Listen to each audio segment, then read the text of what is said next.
السلام علیکم ورحمۃ اللہ وبرکاتہ۔ بسم اللہ الرحمن الرحیم۔ سیدنا ابو بکر رضی اللہ عنہ کی 100 واقعات۔ انبیاء کرام کے بعد صحابہ کرام کی مقدس جماعت تمام مخلوق سے افضل اور اعلیٰ ہے۔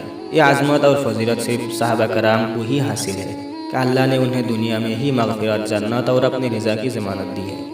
بہت سی قرآنی آیات اور احادیث اس پر شاہد ہیں، اور نبی کریم صلی اللہ علیہ وسلم نے احادیث مبارکہ میں صحابہ کرام سے محبت اور زبان کی افضلیت بیان کی ہے۔ ان کو تسلیم کرنا ایمان کا حصہ ہے، بصورت دیگر ایمان ناقص ہے۔ جماعت صحابہ میں سے خاص طور پر وہ ہستیاں جنہوں نے آپ صلی اللہ علیہ وسلم کے بعد اس امت کی زمام اقتدار، امارت، قیادت اور سیادت کی ذمہ داریاں سنبھالی۔ امور دنیا اور نظام حکومت چلانے کے لیے ان کی اجتہادات اور فیصلوں کو شریعت اسلامی میں ایک قانونی دستاویز کی حیثیت حاصل ہے۔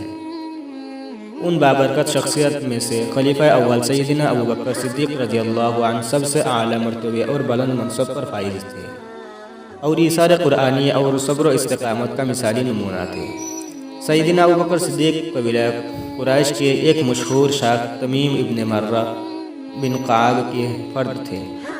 7ویں پشت میں مرہ پر ان کا نسب اب رسول اللہ صلی اللہ علیہ وسلم سے مل جاتا ہے۔ ایک سچے مسلمان کا ایک پختہ عقیدہ ہے کہ انبیاء اور رسول کے بعد اس کائنات میں سب سے اعلیٰ اور ارفع شخص سیدنا ابو بکر صدیق ہے۔ سیدنا ابو بکر صدیق ہی وہ شخص وہ خوش نصیب ہے جو رسول اللہ صلی اللہ علیہ وسلم کے بچپن کے دوست اور ساتھی تھے۔ آپ پر سب سے پہلے ایمان لانے کی سعادت حاصل کی، اور زندگی کی آخری سانس تک آپ صلی اللہ علیہ وسلم کی خدمت و اطاعت کرتے رہے، اور اسلامی احکام کے سامنے سر جھکاتے رہے۔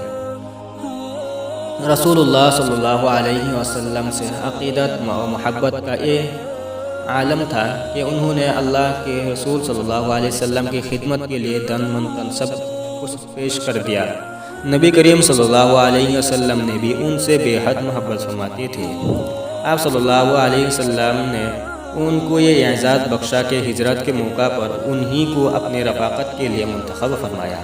بیماری کے وقت اللہ کے رسول صلی اللہ علیہ وسلم نے حکماً ان کو اپنے مسلح پر مسلمانوں کے امامت کے لیے کھڑا کیا، اور ارشاد فرمایا کہ اللہ اور مومن ابو بکر صدیق کے علاوہ کسی اور کی امامت پر راضی نہیں ہے۔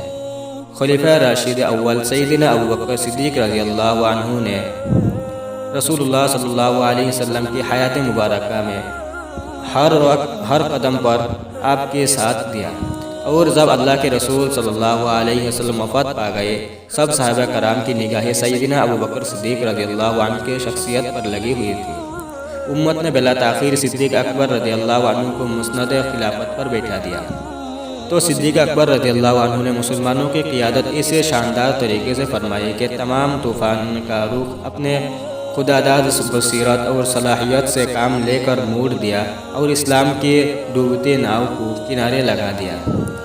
آپ نے اپنے مختصر عہد خلافت میں ایک مضبوط اور مستحکم اسلامی حکومت کی بنیادیں استوار کرنے میں بہت اہم کردار ادا کیا۔